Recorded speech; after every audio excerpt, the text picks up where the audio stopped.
Today, we're going to be talking about Parliament limiting the English monarchy. We have been studying absolutism, which you'll remember is when a king or queen has absolute, total, complete power over every aspect of life. There are no limits to what a king or queen can do. So, Parliament in England decided to say, nope, that's not the case. So, let's get going here. So, this can be pages 7 and 8 of your packet. So, the monarchs decided to defy Parliament. So, remember in England, in 1215, the Magna Carta was created, which limited the power of English kings. The king tried to raise taxes. The nobles decided to team up and force the King of England to say, basically, the king to say, nope, there are limits to your power. You cannot do these things. If you want to raise taxes, you have to call Parliament, which the nobles were members of. Parliament was made up of nobles at this time. And if you want to raise taxes, the nobles have to approve the raise of taxes. So really, this is a complete flying in the face of the idea of absolutism, of the king being able to do whatever they want. So the king defies it. So let's talk about the new king of England. About 400 years later, a man named James Stuart, you can see his picture right here, this is James Stuart, becomes king of England. He's known as James the First because he's the first Stuart of England whose name was James. So this was 1603. And he ruled over both England and Scotland. England and Scotland were two separate nations, people with different languages, culture, and history. And these nations had their own kingdoms. Right? However, James became king of both the Scottish and the English. He also upset the Protestant members of the Parliament. Remember, Protestants are those Christians who said they didn't agree with the Pope being in charge, and they didn't like the way the Catholic Church was being run. They were still Christian, and they followed kind of the changes that Martin Luther wanted made. They created their own form of the church. You remember King Henry VIII in a previous unit created the Church of England because he wanted a divorce. Well, the Puritans were the members of England who basically said, we are members of the Church of England. We do not want to be like the Catholic Church. And so they wanted the Church of England to be separate from the Catholic Church, as different as possible. Still Christian, but as different from Catholicism as possible to make themselves distinct.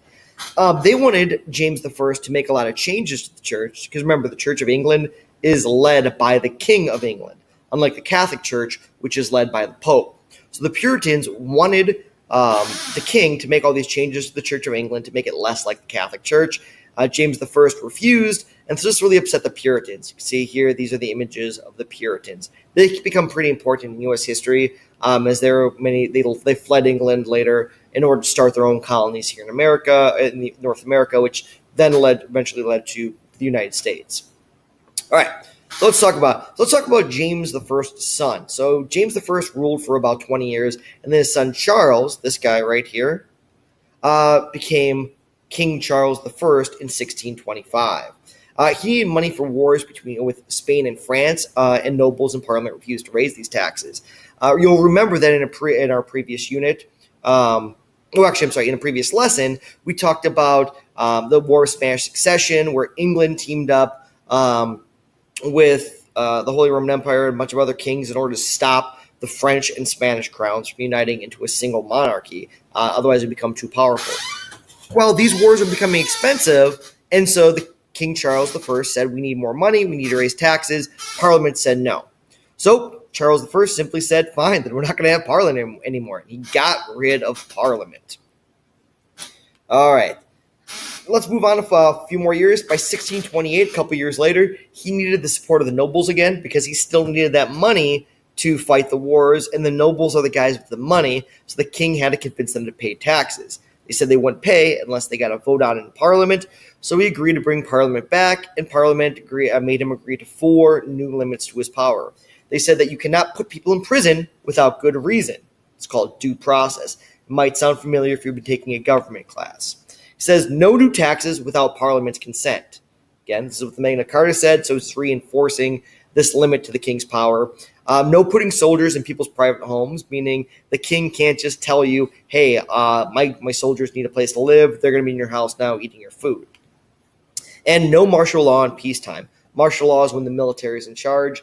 And so the nobles said the king cannot have martial law, put the military in charge if there's no war going on. So remember, absolutism, the king and queen has absolute total control over everything in people's lives. these changes, these limits fly in the direct face of the idea of absolutism.